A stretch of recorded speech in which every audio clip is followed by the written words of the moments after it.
అందరికీ విస్తొచ్చేసింది మంచి మంచి స్మార్ట్ వార్తలు పట్టుకొచ్చేసింది. టీవీ9 చూస్తున్న మీ అందరికీ దీపావళి పండుగ శుభాకాంక్షలు. ఈ పండుగ మీ అందరి జీవితాలల్లో చిచ్చుబుడ్డులసోంటి ఎలుగులు తేవాలి, కష్టాలన్నీ కాకరపుల్లగాలినట్టు గాలిపోవాలి, సంతోషాలు చుట్టూ భూచక్రాలు తిరిగినట్టు తిరగాలని కోరుకుంటా ఇయాల్టి ఈ స్మార్ట్ వార్తలు సురియేద్దాం. చలో ముందుగా ఏం చేద్దాం. అవోల్నా దీపావళి పండుగ సంబరాలు ఎట్లయితున్నాయి? పటాకులు కింద తెచ్చుకున్నారా లేదా? మోతలు మోగించేందుకు సిద్ధం అంటున్నారులే. కనబడుతుంది లేరు మీ పండుగ జోరు. మరి అట్లట్లా పోయి దేశమంతటా దీపావళి పండుగ సంబరాలు ఎట్లెట్లా అవుతున్నాయో అరుచుకోనద్దుమా. అరే వా, దీపావళి సంబరాలు జోర్దార్ అవుతున్నాయి కదా దేశమంతటా. ఇండ్లు, ఆఫీసులు, దుకాన్లు అన్నిటినీ మిలుకు అని మెరిసే లైట్లతోటి సింగారిచ్చిరు అందరిగా. ఢిల్లీలో ఉన్న ఇండియా గేట్ కాడ చూడురు వేల కొద్ద దీపాలు వెలిగించి పండుగ చేసిరు. ఇట్లా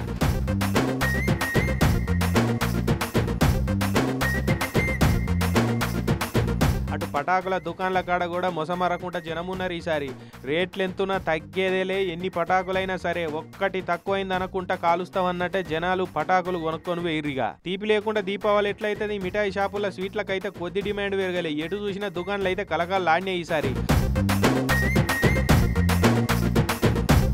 అటు బార్డర్ పొంటి జవాన్లు కూడా మిఠాయిలు తినిపించుకొని పటాకులు కలిసి దీపావళి సంబరాలు చేసుకున్నారు.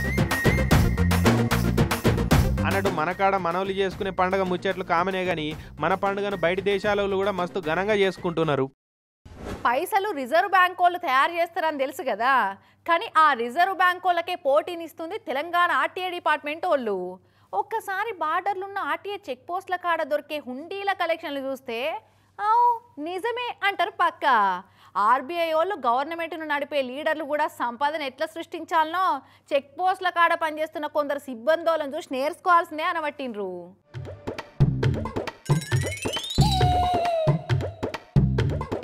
పాపం ఆర్టీఐ చెక్ పోస్టుల కాడ రాత్రి పగలని తేడా లేకుండా కష్టపడి పనిచేస్తున్న వాళ్ళకు దీపావళి పూట పండుగ సంబరం లేకుండా చేసిరు కదా ఏసీ బోళ్ళు. అర్ధరాత్రి నుంచే రాష్ట్రంలో ఉన్న అన్ని చెక్ పోస్టులలో ఒక్కటేసారి రైడింగ్ చేసిరు. ఆదిలాబాద్ నుంచి మహబూబ్ నగర్ దాకా అన్ని చెక్ పోస్టులలో పోయి సోదాలు చేసిరు. చాలా జాగాలల్లో సపరేట్ ఉండిలు కనిపించినాయి. ఇక దైవ దర్శనాలకు వచ్చే భక్తులు ఉండిలలో కానుకలేసినట్టే లారీలు, ట్రక్కు డ్రైవర్లు, ప్రైవేటు ట్రాన్స్పోర్ట్ల బండ్ల డ్రైవర్లంతా వచ్చి నోట్లను ముడుపులు కట్టినట్టే 30 సుట్లు చుట్టుకొచ్చి ఆ ఉండి లేచిపోతున్నట్టు గుర్తుపట్టిరు. చెక్ పోస్టులు ఏమన్నా పుణ్యక్షేత్రాల? భక్తులు వచ్చినట్టేమో డ్రైవర్లంతా ఇట్లా క్యూ లైన్లలో వచ్చి పైసలను గట్ల గల్లలేసిపోతున్నారేంది? ఈ జాగా వాళ్ళకంత పవిత్రంగా కనిపిస్తుందా అని ఏసీ బోలే పరిశాన్ అయిపోయారట గుడ్లు తేలేసి.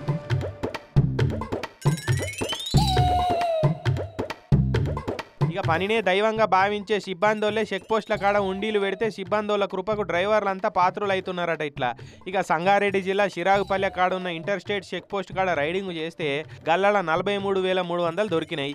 ఇవి ఎక్కడి పైసలు అంటే సిబ్బందోళ్ళు నీళ్లు నవిలిరు. మమ్మల్ని నమ్మి వచ్చే డ్రైవర్ భక్తులు ఇచ్చిపోయారని చెప్పేందుకు ఏం భయమో మరి వాళ్ళకు. ఇటు నారాయణపేట జిల్లా కృష్ణా మండలం కర్ణాటక తెలంగాణ చెక్ పోస్ట్ కాడనేమో 30,000 దొరికినాయి. ఆదిలాబాద్లో ఉన్న 3 చెక్ పోస్టుల కాడ చెకింగ్ చేస్తే 75,000 దాకా దొరికినాయి. ఇక కామారెడ్డి కాడనైతే చిత్రమైంది.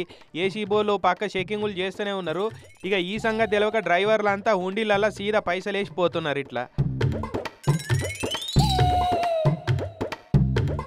ఆఫీసర్లు సిన్సియర్గా డ్యూటీ చేస్తున్నట్టే డ్రైవర్లు కూడా సిన్సియర్గా ఉండిలా కానకలేసిపోయి వాళ్ళ నియత నిరూపించుకుంటున్నారు అన్నట్టు. ఇదివరకోసారి గిట్లనే చెక్ పోస్టుల కాడ ఏసీ బోర్లు ఎకిన పోయి చెకింగులు చేస్తే అప్పుడు కూడా మస్తు పైసలు దొరికినాయి గిట్లనే. ఈ జర ఇక 4 రోజుల మందం వసూలకు జస్ట్ గ్యాప్ వచ్చింది అంతే ఈ ఏసీ బోర్లు చేయంగా. మళ్ళీ ఇక అదే అలవాటును మానుకోలేకపోతున్నాం అనుకుంటా కంటిన్యూ చేస్తూనే ఉన్నారట వాళ్ళు కూడా. ఇక అందుకే దీపావళి కలెక్షన్లకు బ్రేక్ ఇద్దామని ఏసీ బోలు ఇట్లా పోయి పండగ పూట చెక్ పోస్టుల కాడ సౌండ్లెస్ పటాకులు వేల్చినట్టున్నారు. మరి ఇసొంటి చూసే కావచ్చు చాలా మంది అంటున్నారు. ఇక గీతీర్ల పైసలు పుట్టిస్తుంటే ఆర్బీఐ వాళ్ళు కూడా వీళ్ళ ముంగట ఏం పని చేస్తారు అని చెప్పి కారెట్టాలు ఆడుకోబట్టిరుగా. ఆర్టీసీ బస్ ఎక్కినప్పుడు కండక్టరు టికెట్ వెనక చిల్లర రాస్తే దిగేదాకా అదే టెన్షన్ పాడవుతుంది. టికెట్ అనుకుంటూ వచ్చిన ప్రతిసారి చిల్లర అడగాలని చూస్తూనే ఉంటాం. ఇక మొహమాటం అడ్డొచ్చి ఆగిపోతాం కదా. వల్ల దిగినాక మళ్ళీ చిల్లర లేదని ఇద్దరికి తొంపు పెట్టి చెరిసగం మంచుకోర్రి అని నోటు చేతులు పెడతాడు కండక్టరు. ఇక ఆయన బాధ ఆయనది, అంతేనా కదా. టికెట్కు సరిపడా పైసల్లో ₹1 తగ్గినా ఒప్పుకోరు. బస్సు దిగిపోమ్మని మెడలు పట్టి దొబ్బేసినంత పని చేస్తారు కొంతమంది. బస్సుల చిల్లర లొల్లులు చిన్న ఉండే అట్లా.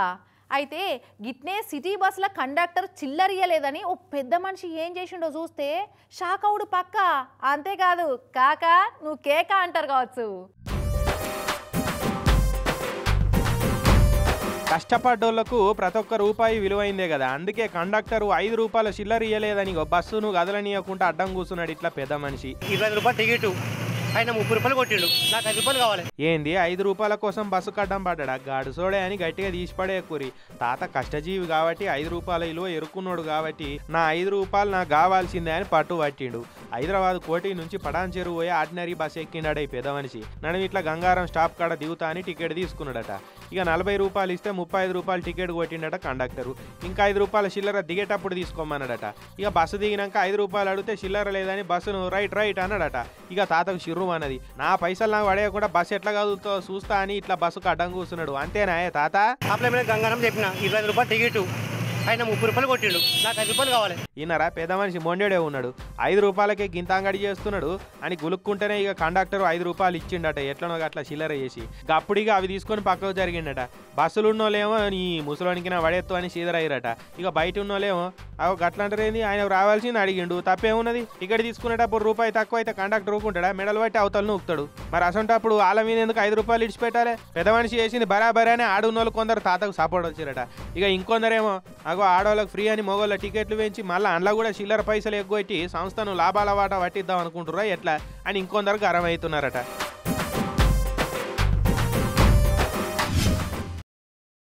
మాజీ మంత్రి హరీష్ సారు రికామ్ లేకుండా జనాలలోనే తిరుగుతాడన్న సంగతి తెలిసిందే కదా. ఇక సార్ తానికి మంది పోవుడే కాదు, సారు కూడా సడన్గా జనాల దగ్గరకు వస్తుంటాడు. అప్పుడప్పుడు మంచి చెడ్డలు అరుచుకుంటాడు, ఏం నడుస్తుందో ఆరా తీస్తాడు.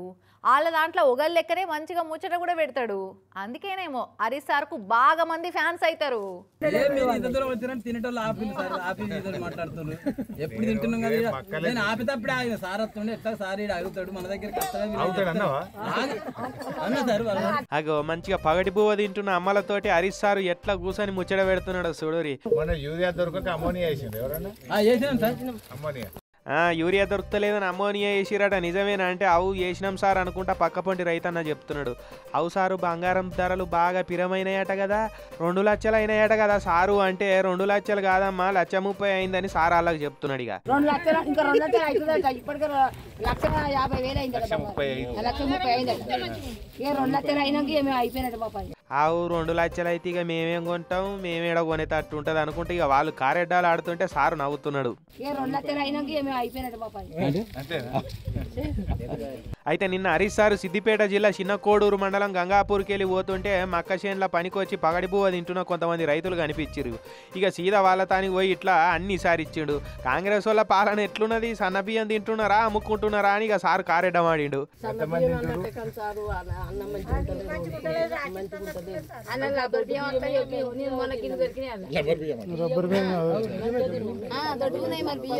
హరీష్ సార్ వచ్చి తీరువాటంగా పక్క కూర్చొని అన్ని అరుచుకునే వరకు రైతులంతా పరిశాన్ అయిపోయారు. ఇక వాళ్ళ సాధక బాధకాలని చెప్పుకుంటే సార్ కూడా మంచిగానే విన్నాడు.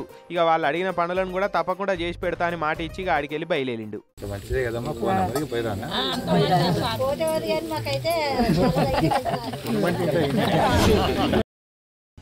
ఉత్తగా పోతే దొంగ వృత్తికే అవమానమని దుకాణాల ముంగటుంచిన ఉప్పు బస్తాలనే దక్కనిస్తలేరు దొంగలు. అసోంటిది అమ్ముకుంటే 20-30 వేలు వస్తాయన్న జీవాలను ఇడుస్తారా? పిల్లలను ఎత్తుకపోయే బద్మాషోళ్లే కాదు, జీవాలను ఎత్తుకపోయే తాషిడుగాలు కూడా మాస్తుగా తిరుగుతూ ఊర్ల పంటి.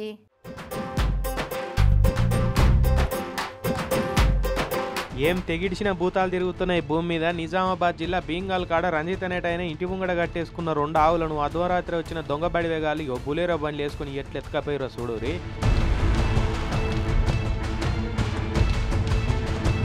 వీళ్ళని ఎత్తుకపోయి ఎట్లా పెట్టా ఇంటి ముంగడ మట్టుకు కట్టేసిన ఆవులను తలుగులిప్పి బాజాప్తా బండ్లు వేసుకొని పోయారంటే ఏం బరిదెగిచ్చిరు ఏం కథ. ఈ రంజిత్ అన్న 2 ఆవులే కాదట, ఊర్లోనే ఉండే ఇంకొక ఆయన ఆవును కూడా ఇట్లనే ఎత్తుకపోయారట.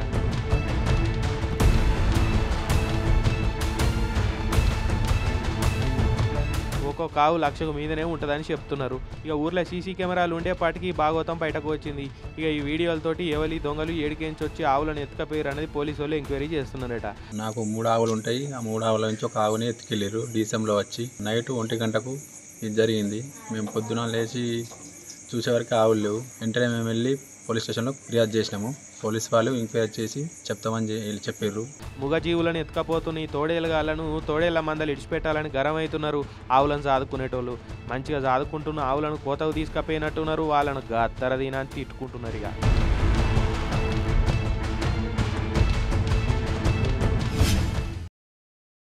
ఆవులను ఎత్తుకపోయిన ముచ్చట చూసిరు కదా వల్ల. ఇక ఇప్పుడు కోడిని ఎత్తుకపోయిన ముచ్చట చూపిస్తా. ఆగో కోడిని ఎత్తుకపోయింది కూడా పెద్ద ముచ్చట్నేనా అనుకుంటారేమో.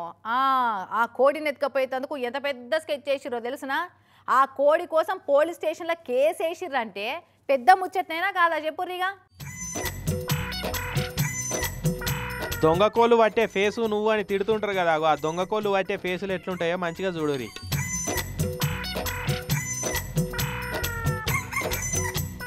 ఈడ స్కూటీ మీద వచ్చి కోడిని ఎత్తుకపోయిన ఈ సోడిగాళ్ళ లెక్కనే ఉంటాయన్నట్టు దొంగ కోళ్ళు పట్టేటోళ్ళ ఫేసులు. మహబూబ్ నగర్ జిల్లా జడ్చెర్ల కాడుండే గోపాల్ అనే ఈ అన్న అల్లారు ముదుగా తెల్లగోడిని పెంచుకుంటున్నాడు. అయితే స్కూటీ మీద వచ్చిన ఈ బోటి తక్కువ గాళ్ళు ఈ కోడిని ఎత్తుకొని పోయారట. ఇక ఆ టైంలో మంచం మీద కూర్చొని చదువుకుంటున్న ఈ బుజ్జి కూడా కోడిని ఎత్తుకపోయిన లత్కొరగాలని చూసింది. ఇక గోపాల్ అన్న రాగానే కోడి కనబడకపోయే వరకు గావరైందట.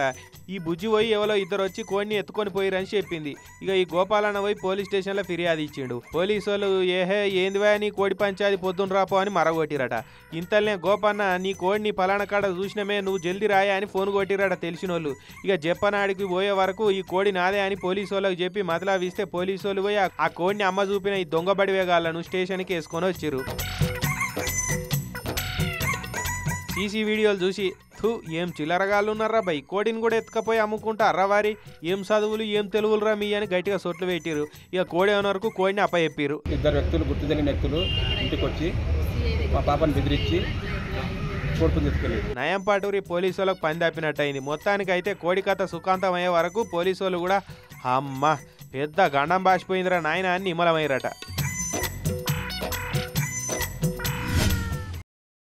ట్రంప్ మహారాజు మీద అమెరికాకు రాజులుండరు, అసొంటోడు మాకొద్దుగాక వద్దు అని పెద్ద జంగే చేస్తున్నారు అక్కడి పబ్లిక్.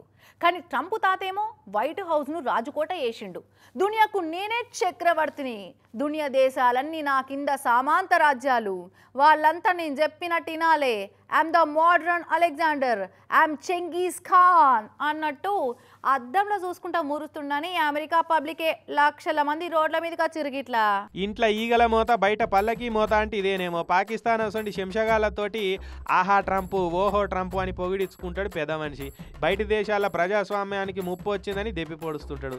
కానీ గురువింద గింజ తన కింద నలుపు నెరగదు అన్నట్టు అమెరికాలనే ప్రజాస్వామ్యాన్ని ట్రంప్ కాక 6 అడుగుల బొందదోడి పాతి పెట్టిండని అక్కడి జనాలే లక్షల మంది రోడ్ల మీదకి వచ్చిర్రు. ఇట్లా అమెరికాలో ఉన్న 2500 సిటీలల్లో జనాలంతా అమెరికాలో రాజులు లేరు, నువ్వు రాజు కాదు ట్రంప్ అనుకుంటా ప్లకార్డులు పట్టుకొని ట్రంప్ను ఎక్కిరియబట్టిర్రు. ఇట్లా అమెరికాలో ప్రజాస్వామ్యం లేదు, ట్రంప్ నువ్వు రాజు కాదు, గొడవ పట్టిన బూజువు, బేజ ఖరాబైన కూజావు అనుకుంటా జనాలంతా తిట్టి శాపిస్తున్నారు. ట్రంప్ కాక బయటి దేశాల మీద సుంకాలేసి తొడపాశం పెట్టినట్టే అక్కడ అమెరికాలో ఉద్యోగులను కూడా రూల్స్ పేరు చెప్పి మస్తు మందిని తీసిపడేసిండు. పబ్లిక్ను కూడా పరిశాన్ చేస్తుండే వరకు ఈయన ఓవర్ యాక్షన్ చూడలేకపోతున్నాం అనుకుంటా రోడ్ల మీదకి వచ్చిర్రుగా. అయితే వీళ్ళందరి నిరసనలు చూసిన ట్రంప్ కాక మీరంతా తెలివి తక్కువ దద్దలు, నా మీద లొల్లి చేస్తున్న వాళ్ళంతా దేశద్రోహులే, నేను రాజును కాదు అమెరికా అధ్యక్షుడిని, నా పని యుద్ధాలప్పుడు అమెరికాను గ్రేట్ చేసుడే అని సోషల్ మీడియాలో రాసుకొచ్చిండు. ఇంటి పేరు కస్తూరోళ్ళు ఇంట్లో గబ్బిలాల కంప అన్నట్టు ఆయన దేశంలో అంత లొల్లి పెట్టుకొని ఈ పెద్ద మనిషి మందుకు శుద్ధులు చెప్పొస్తాడని ఇక ఎక్కిరియబట్టిరటు సోషల్ మీడియాలో కూడా. కానీ చూడు రే ప్రజా వ్యతిరేక పనులు చేస్తే నేపాల్లో మొన్న ఏం చేసిరు, అటు అమెరికాలో ఇటు యూకేలో కూడా గట్లనే చేసిరు. ఇసొంటి చైతన్యం మన దేశంలో ఎప్పుడు వస్తుందో ఏమో. ఎమ్మెల్యేలు మంత్రుల పుట్టినరోజులంటే ఎంత హంగామా చేస్తారు ఏం కథ. బండ్లకు ఏలాడబడి ర్యాలీలు తీస్తారు, చౌరస్తాలలో పటాకులు కాలుస్తారు, అర్ధరాత్రి కేకులు కోసి మూతంతా పూసుకుంటారు, తెల్లారి గుళ్ళల్లో పూజలు, దావకండ్లలో పాలు పండ్లు పంపిణీలు, రక్తదానాలు, అన్నదానాలు. అబ్బో ఎమ్మెల్యే అన్న కోసం మా ప్రాణం ఇస్తాం అన్నట్టే ఒక్కొక్కరు పోటీ పడి సెలబ్రేషన్స్ చేస్తారు. కానీ Korutla MLA doctor Sanjay sir మాత్రం అట్లా చేస్తలే. నేను ఎప్పటికీ మాదక ద్రవ్యాలను తాకను, వాడను. నా స్నేహితులు కూడా వాటి నుంచి దూరంగా ఉండాలని నేను ప్రోత్సహిస్తున్నాను. ఇన్నరా ఏం ప్రతిజ్ఞ చేస్తున్నారో వీళ్ళంతా. మేము మాదక ద్రవ్యాల జోలికి పోము, మా దోస్తులు కూడా వీటికి అలవాటు కావద్దని చెప్తాము. మాదక ద్రవ్యాలు తీసుకుంటే కడుపుల పేగులు ఖరాబ్ అవుడే కాదు, దమాకు కూడా సరకాయించిపోతుంది, దేనికి అక్కర రాకుండా పోతారు. అందుకే బుద్ధిగుండి ప్రయోజకులు కావాలని కాలేజీ పిల్లగాళ్ళు యూత్ పిల్లగాళ్ళంతా ఇట్లా ప్రతిజ్ఞలు చేస్తున్నారు. ఎలాంటి మత్తు పదార్థాలకు గంజాయికి అలవాటు పడమని ఎవరిని కూడా అలవాటు పడేలా చేయమని ఇది అన్నిటినీ అరికడతామని ప్రతిజ్ఞ చేస్తున్నాం. వీళ్ళంతా కోరుట్ల చుట్టుముట్టున్న ఊర్ల పొంటి యూత్ పిల్లగాళ్ళు. వీళ్ళందరితోటి ఇట్లా ప్రతిజ్ఞ చేయిస్తున్నది ఎవరో కాదు, Korutla MLA doctor Sanjay sir. Doctor సాబ్ కమ్ ఎమ్మెల్యే సాబ్ పుట్టినరోజు మొన్న 18వ తారీఖు నాడు అయినుండే. ఇక పుట్టినరోజుని ఏదైనా మంచి పనికి ఉపయోగపడతాడు చేయాలని ఇగురం చేసి యూత్ పిల్లగాళ్ళతోటి కాలేజీలో చదువుకుంటున్న వాళ్ళతోటి డ్రగ్స్కు తాగుడు అటువంటి పాడ అలవాట్లకు దూరం ఉంటామని వాళ్ళతోటి ఇట్లా ప్రతిజ్ఞ చేయించే కార్యం పెట్టిండు సారు. ఎమ్మెల్యే సార్ చేస్తున్న మంచి పనికి మనమంతా తోడైదామని లోకల్ యూత్ కూడా ముందడుకొచ్చి డ్రగ్స్కు చెడలవాట్లకు దూరం ఉంటామని ప్రతిజ్ఞ చేసిరు. మరి వట్టి ప్రతిజ్ఞ చేసి చేతులు దులుపుకునుడే కాదు, వాటికి దూరం ఉన్నప్పుడే ఒట్టును పాటించినట్టు అవుతుంది, లేదంటే ఒట్టు తప్పిన వాళ్ళు అవుతారు. చూసుకోరు మరిగా. మాదక ద్రవ్య రహిత సమాజం కోసం నేను నా వంతు కృషి చేస్తానని పాటిస్తున్నాను. ఇవి స్మార్ట్ వార్తలు. మళ్ళా కలుద్దాం. అప్పటివరకు ఏం చేస్తారు? చూస్తూనే ఉండుర్రి TV9.